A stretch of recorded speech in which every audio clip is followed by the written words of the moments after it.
So we're going to be picking up where we left off in lecture with the work problems, and in this case we're going to be solving a three-dimensional problem detailed in this picture below. So the tank shown in the picture is supposed to be half full of oil, and oil, given a density of 9,016 newton meter cubed, shows that we will be working with SI units, especially paired with the fact that the lengths in this picture are shown in meters. And the answer they request from us as work done is going to be given in joules, so we know we're working in SI units for this problem. Specifically, we want to let x equals 0 correspond to the bottom of the tank if we're looking at it as though this is y and this is x. And we want to set up an integral which represents the work completed in joules that's needed to pump the oil, and again this is half full of oil, out the outlet at the top of the tank, shown here in blue, which is 1 meter above the top of the tank. And we do not need to evaluate the integral for this problem. We just want to see that we can set it up and solve for work problems. By this point in the semester, you guys should already know how to evaluate integrals. So we want to more so focus on the work aspect here. So let's start drawing a diagram. We know that this tank is 8 meters long and it's a cylinder on its side, mind you. So at this point, we have 8 meters. Since the radius given to us is 3 meters, we already know the diameter is twice that, which is 6.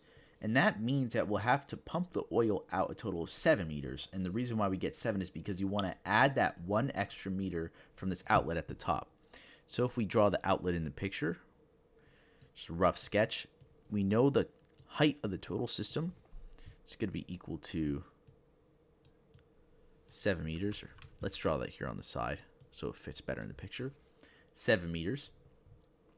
And again, we already have the radius, which is 3 meters from this original picture, so we're not going to focus on that. Now we need to set up an integral which represents the work done in joules required to pump the oil out the outlet at the top, which is 1 meter above the top of the tank. We know that work is equal to force multiplied by distance or displacement, depending on the context of the problem. And we are going to want to set up an equation, f of x, that will be force, and we can use this and integrate this to see the force required to pump out the oil. And to know how much we'll use, we'll set up an integral depending on, obviously, how much oil is in the tank, which in this case, it'll be half full of oil. So we're going to want to first multiply 9,016, which is given to us as the density, oil, multiplied by, we're going to want to do 8 meters, because that's the length, times the height, or sorry, the width of the other end. But the issue is this width changes. So from here, it might be equal to the diameter, which is 6 meters, but here, we're not sure how much it's equal to, right? So we want to set this equal to dx, we'll say, because this is the variable that's changing.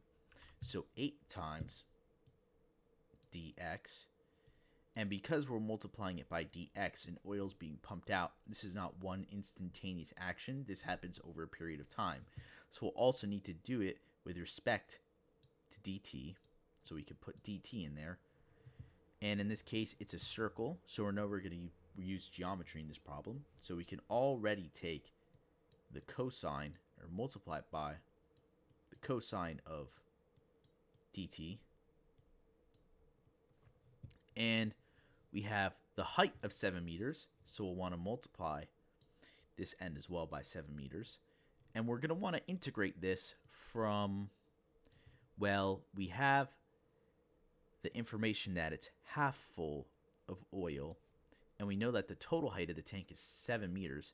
And since this actual body of the tank is half full, that means this portion is going to be, let's write an arrow and see 3 meters. So we're going to want to integrate it from 3 to 7. So let's start the integration process.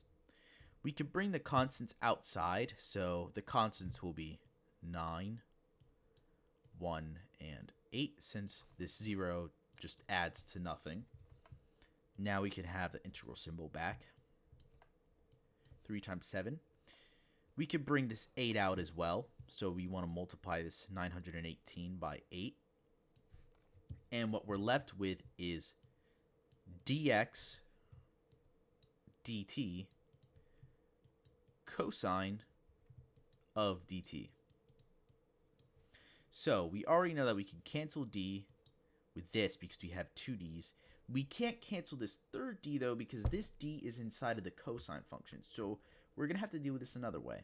So now we can move down and see what we're left with. We're left with, and we'll ignore this portion for now. We'll bring it down with us once we're finished the body of the integral. We're left with x t cosine of dt. So how would we integrate this? There's a lot of terms being multiplied, and we don't really have a reverse power rule we can use here. So we'll do integration by parts. We need to find d du v dv, and then t and dt. So we could get x right here, right, as d. And the reason for this is because when we integrate it, we get 1 du. We can get t and set it equal to dv, because if this is t, then we'll have t squared divided by 2. And we can set cosine to t, because we know that if we have cosine as t, and then we could just bring this to the inside, we can integrate it as negative d sine dt. And the reason for this is because it's a chain rule, so you want to take out this dt and bring it to the outside, but you want to bring out the integrated portion of this function. So to integrate, or sorry, to derive, I mean dt, you want to take out the t, and t is already utilized right here and here, so these would cancel out anyways, which that's the proof for this equation.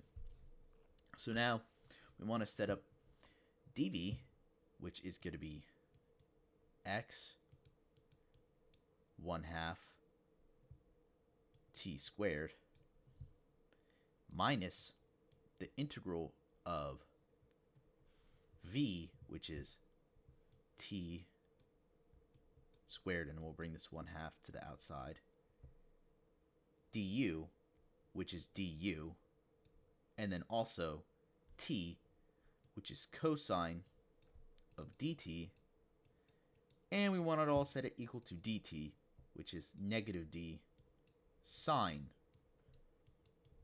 dt.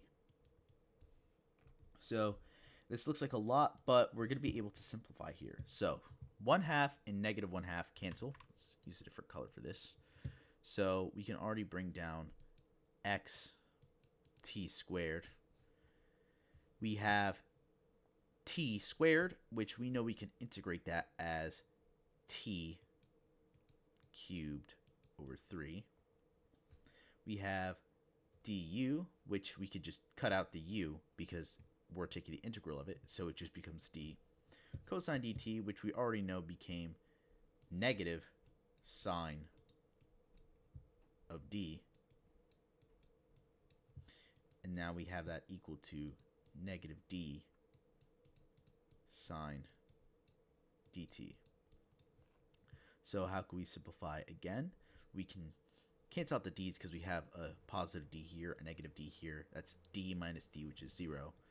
We have t squared and t cubed, so we can already combine those to be x over 3 will be over here times t to the 5th, and that's equal to, we have a negative sign here, and because we lost negative d, this sign is positive, so negative sign plus sign is going to be 0 sign, so there's no more signs left, but we have this d inside and this d inside, so it'll be 2d, but this one has a t, so it's a conditional t, so we're going to use the conditional symbol on this. And now we can simplify further. We see that there's t to the 5th over here. So we can use this conditional t because it works in these conditions. Take it out and turn this to a power to the 4th. And then we have a 2 here and a 3 here. So this becomes, 2/3 equals, and we can bring the x back around. X t to the 4th d. And if we want to plug in or simplify, we can simply take out this 4 and bring it back to the original side. And 4 times 2 is 8. So we have 8/3 equals xd, right? But we could just rewrite that as dx. So 8/3 is equal to dx. And this is going to be really important. So let's bring it all the way back up here and see. We have 8 times 9/18, and we want to take that out because that's a constant. And the integral from 3 to 7 of dx dt cosine dt. Look down here. 8/3 is equal to dx. So we want to go back up here to the graph, and we have 8/3 equal to dx. Now we want to see if this is true or not, right? So where is 8 going to be? 8 is going to be right here. That's the constant length of this tube. Now where's the 3? The 3 is right here. That's the radius. We have no other values in this dx besides 8 and 3, so we know that's equal to dx, which is, again, this changing part of the tube. And because these numbers were present, that means, yup, it's true. The answer is true for the tank being pumped with water. Thanks, guys.